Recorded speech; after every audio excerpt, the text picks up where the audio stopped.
यदि मानव विकास धीमा हो जाता है तो मुझे डर है कि यह पृथ्वी पर शासन कर सकता है।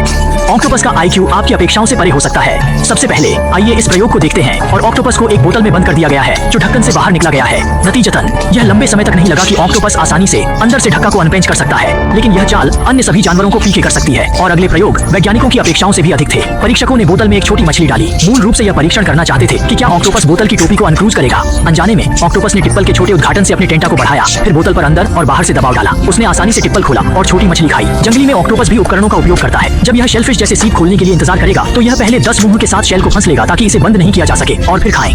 वैज्ञानिकों ने यह भी पाया है कि ऑक्टोपस विभिन्न जीवों की नकल कर सकते हैं जिन्हें उन्होंने देखा है। यहाँ तक कि मनुष्य 2 पैरों पर चलते हैं। ऑक्टोपस इतना स्मार्ट है क्योंकि ऑक्टोपस के 9 मस्तिष्क हैं। सबसे बड़ा सिर पर है और अन्य 8 मस्तिष्क 8 कलाई की जड़ पर हैं। यद्यपि 9 मस्तिष्क जुड़े हुए हैं, प्रत्येक टेंटा में स्वायत्त रूप से कार्य करने की क्षमता होती है। कुछ मनुष्यों में बाएं हाथ से गोल और दाएं हाथ से वर्ग खींच सकते हैं। ऑक्टोपस 8 टेंटा के बराबर है और एक ही समय में अलग अलग चीजें कर सकता है। तो ऑक्टोपस इतना स्मार्ट है कि यह मनुष्यों से पहले बुद्धिमान जीवन में क्यों विकसित नहीं हुआ? क्योंकि ऑक्टोपस की औसत जीवन प्रत्याशा केवल 2 से 3 साल है। ऑक्टोपस पृथ्वी पर सैकड़ों लाखों वर्षों मौजूद है। यदि इन सैकड़ों लाखों वर्षों में ऑक्टोपस मनुष्यों के रूप में लंबे समय तक जीवित रहता है तो वे अगली पीढ़ी को अपने अनुभव को स्थानांतरित कर रहे हैं। तो अब पृथ्वी पर मनुष्यों द्वारा शासन नहीं किया जा सकता है।